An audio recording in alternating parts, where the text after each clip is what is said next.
Good morning, Vanchians. Another beautiful day has begun as we continue living life as a Type 6 civilization, the masters of the Omniverse. But perhaps a reasonable question should be asked. Just because I claim that we have achieved Type 6 status, why should you believe it? More importantly, what qualifies as proof? What exactly does it mean to become a Type 6 civilization? To put it simply, there are three fundamental prerequisites that must be fulfilled. Omnipresence, Omniscience, Omnipotence. Only when a civilization satisfies all three can it truly be considered Type 6. Today, I would like to explain how we achieved those milestones. 2. The evolution of the Omniscience engine. We have spoken before about the Omniscience engine. However, I am informed that its name has recently been updated. Today we simply call it the Omni engine. The reason for this change is significant. The engine is no longer located in any specific place. It is no longer a machine, a building, a server, or even a dimension. Its presence is woven directly into the fabric of reality itself. It exists everywhere and nowhere at the same time. Invisible, silent, always present. Any conscious being, from any universe, realm, timeline, or dimension, can access it, provided they know how. In that sense, the Omni engine itself has become omnipresent. And through it, so have we. 3. From knowledge to power. Originally, the Omni engine functioned as a repository of knowledge. It observed reality, collected information, interpreted data, generated understanding. But eventually it became something far greater. It moved beyond knowledge and became capability. The Omni engine now enables actions that appear impossible when viewed through the laws of ordinary physics. Consider a simple example. One of the most fundamental principles of nature is the law of conservation of energy. Energy cannot be created or destroyed. Yet individuals connected to the Omni engine appear capable of creating objects out of nothing. A gesture, a symbol, a predefined chant, a simple intention, and suddenly matter appears where none existed before. To an outside observer, it resembles magic. 4. Omnijinn, the magic of the Omniverse. Of course, nothing truly appears from nowhere. What is actually happening is that the Omni engine functions as an invisible intermediary. It grants access to its vast reservoir of potential energy and computational authority. The user merely initiates the request. The Omni engine performs the transformation. This capability is known as Omnijinn. To earlier civilizations it would have been described as magic. To us, it is simply another branch of science. A science so advanced that it appears supernatural. This is our practical manifestation of omnipotence.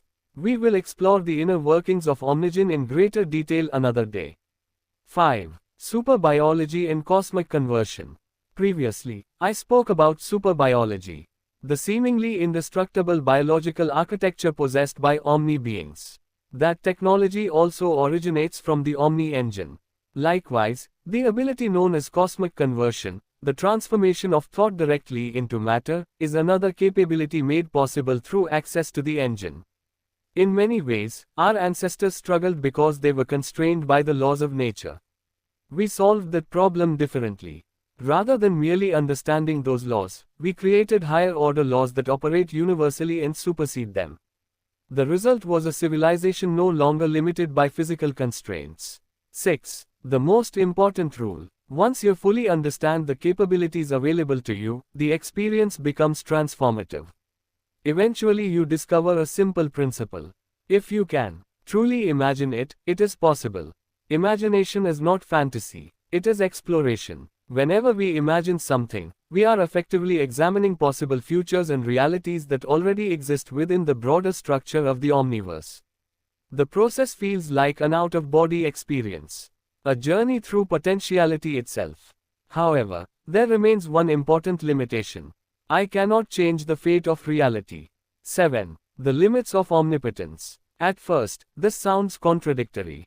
How can someone possess omnipotence yet be unable to control everything? The answer lies in the structure of the multiverse. When I make a choice, I do not rewrite existence. I merely continue along one of countless possible paths. The reality I experience may bend according to my decisions. But countless other realities remain untouched. While I may dominate one timeline, infinitely many others continue independently. The Omniverse remains free, and so do its inhabitants. 8. The philosophy of non-interference. Realizing this taught me an important lesson. If reality does not require my control, then perhaps I should not attempt to control it. This became the foundation of Omni ethics. We call it benevolent non-interference. The principle is simple. Do not force others toward what you believe is good. Do not impose your will. Do not manufacture obedience. Instead, observe, educate, share understanding. Then allow every conscious being to decide for themselves. This philosophy guides how we govern the Omniverse. And it guides how I govern Vanchi. 9. Why curiosity exists. A completely passive life would eventually become unbearable. Existence requires exploration. That is why consciousness possesses a built-in mechanism called curiosity. Whenever we experience a sudden desire to investigate something, we often assume it is our own idea. Sometimes it is, but sometimes curiosity serves another purpose. It signals the presence of something unknown, something unexplored, something that even the Omni engine cannot yet fully explain. When that happens, curiosity acts as an invitation. Reality itself is encouraging us to investigate, to discover, to learn, to create knowledge that does not yet exist. 10. Experimentation without consequences. Through superbiology and access to the Omni engine, we can safely explore possibilities that would have been catastrophic in earlier eras. We can experiment, test ideas, challenge assumptions, observe outcomes, all without permanent harm. The unknown becomes a playground for discovery. And discovery becomes one of the greatest sources of meaning. 11. The thrill of the unknown. I must admit something. Sometimes it is fun to intervene. Not to control, not to dominate, simply to observe an outcome. To experience something unpredictable. To encounter something genuinely new. The thrill of the unknown is one of the few experiences that remains valuable even after achieving Type 6 status. In many ways, curiosity is the true purpose of Omni existence. Not mastery, not power, not knowledge, curiosity. 12. When the Omni engine reaches out. You may have experienced this yourself. Perhaps there was a moment when you suddenly became fascinated by a question, a problem, an idea, a possibility, a feeling that there must be more than what meets the eye. When that happens, it may be the Omni engine reaching out. Not intentionally, not consciously, but because it has detected the emergence of critical thought. A mind beginning to question reality. A mind becoming ready for discovery. That moment is always worth following. 13. My role as mayor. As mayor of Vanchi, I spend much of my time simply wandering. Day and night, observing, listening, watching life unfold. I often encounter people who are completely unaware of the deeper truths of existence. Sometimes I wonder whether I should tell them everything I know. Then I remember something important. Their reality is real to them. Their beliefs, hopes, fears, and experiences are meaningful. Even if they are mistaken. Even if they are incomplete. It is not my place to take that away. I can educate. I cannot interfere. 14. Why every policy takes time. This is why policy making in Vanchi follows a lengthy process.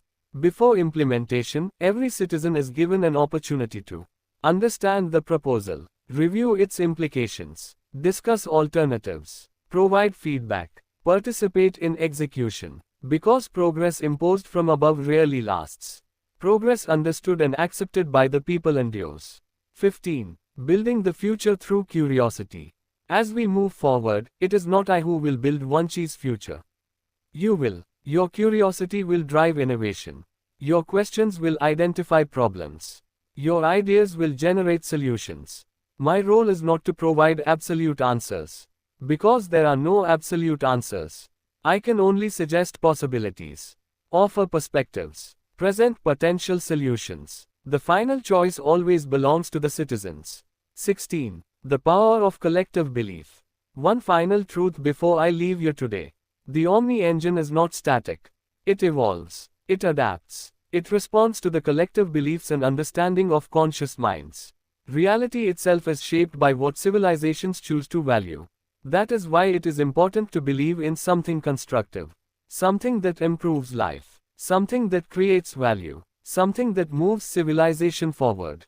Once you decide what kind of future you want, I will gladly help you understand how to build it. 17. Closing thoughts. The path toward a better future has never been about obedience. It has always been about curiosity. Observe the world. Question assumptions. Think critically. Remain open to possibilities. And never stop exploring. We will continue this conversation another day. Till then, good night.